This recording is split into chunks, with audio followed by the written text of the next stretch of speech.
7박 11일 동안의 미국과 남미 순방을 국민 여러분의 염려 덕분에 무사히 마치고 돌아왔습니다. 이번 순방은 초격차 산업 강국의 기반을 더욱 단단하게 다지고 글로벌 책임 강국이라는 위상을 한 차원 높이는 순방이었습니다. 특히 샌프란시스코 인공지능 선언을 통해 글로벌 빅테크와의 파트너십을 공고히 하고 자원이 풍부한 남미의 구리, 리튬 등의 핵심 원자재 공급망 협력 또한 한층 강화했습니다. 브라질과의 방산 협력도 매우 의미 있는 성과입니다.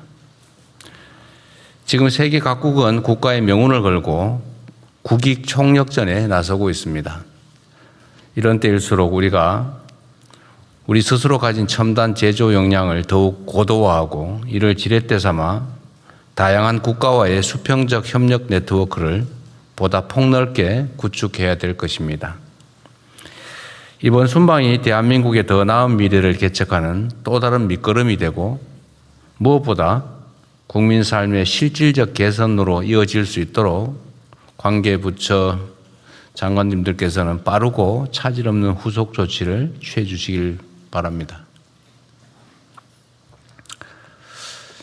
전국에서 연일 기록적인 폭염이 이어지고 있습니다. 남부 일부 지역의 경우 40도를 훌쩍 넘는 사상 초유의 폭염이 벌써 며칠째 계속되면서 국민들의 일상생활마저 어려운 실정입니다.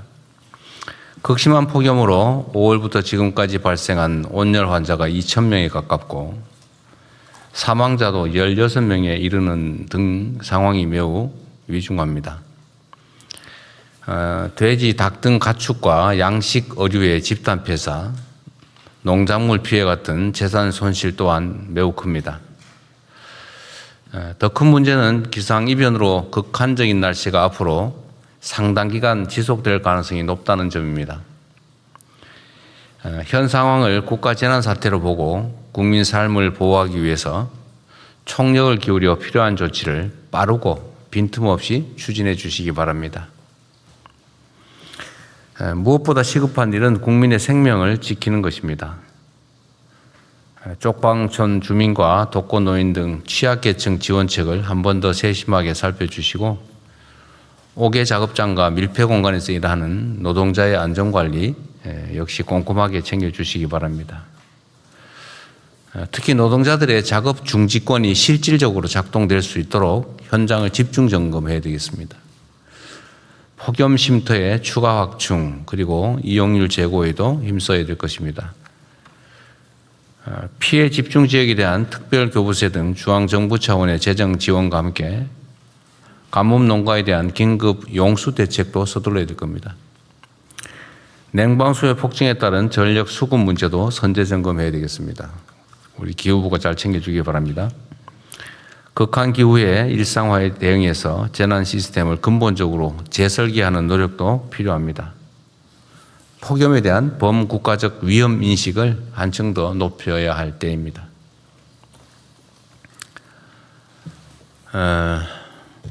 수사 기소 분리를 규정한 개정 형사소송법이 국회에서 의결됐습니다. 이를 두고 많은 논란과 의견들이 있습니다. 이 법률안이 위헌, 집행불능, 국익위배, 행정부 고유관 침해 등 국회 입법권을 부정할 만큼 심각한 상황이라고 보기는 어렵습니다. 거부권 행사라고 하는 게 의견이 다르다고 할 수 있는 것은 아니고 상권 분리 원칙에 따라서 상대의 권한 행사 자체가 상권 분립에 위배된다, 헌정 질서에 위반된다라고 해야 상대의 권능을 부정할 수 있다는 게 어제 헌법학계 의견이기 때문에 지금 상태로는 입법권을 부정할 정도에 이른다고 보기가 참 어렵습니다. 주권자 국민이 부여한 모든 권한은 견제와 균형의 원리를 바탕으로 투명하고 공정하게 행사되어야 합니다. 이는 국민 주권과 민주주의 또 법치주의를 떠받치는 근간이자 국민의 인권과 보편적 권리를 보다 충실하게 지키기 위한 핵심 전제입니다. 그러나 지난 수십 년 동안 검찰은 수사부터 기소, 영장 청구 등 형사사법 체계 전반에 걸쳐서 매우 과대하고 집중된 권한을 행사해 왔습니다. 이 같은 비정상적 형사사법 시스템 하에서 검찰 내의 일부 집단은 기소를 위해서 수사할 수 있다라는 이 권한을 무소불위로 악용하며 있는 사건을 덮거나 누군가를 정해놓고 처벌하기 위해 별건 수사, 먼지털이 표적 수사를 관행처럼 되풀이해 왔습니다. 그 과정에서 무고한 국민들이 감내하기 어려운 피해를 입었고 심지어 스스로 삶을 저버리는 일도 자주 발생했습니다. 또한 묵묵히 자신의 직무를 충실히 수행한 대다수 검사들까지 정치검찰이라는 오명을 뒤집어 써야 했습니다. 수사 기소 분리는 이러한 비정상적 형사사법 시스템을 정상화하는 첫 출발입니다. 국민의 삶을 더욱 안정적으로 지키기 위해 모든 권력기관은 예외 없이 국민의 통제 아래 두겠다라는 사필 규정의 필연적 조치입니다. 국회의 형사소송법 개정으로 형사사법 체계의 선진적 정상화의 단초가 마련되었지만 또 한편으로 보면 경찰의 수사권 독점과 비례화에 대한 우려가 커지고 있습니다. 이러한 문제를 보완하기 위해서 관련 법령의 정비 또는 제도 정비 등의 후속 조치가 반드시 필요합니다. 특히 새로운 수사 시스템의 정착 과정에서 국민이 억울한 피해를 입지 않도록 수사 공정성, 그다음에 수사 역량 제고에 작은 빈틈도 없어야 되겠습니다. 이름과 역할은 변해도 국민과 법치를 수호하는 검찰의 책무는 조금도 가벼워지지 않습니다.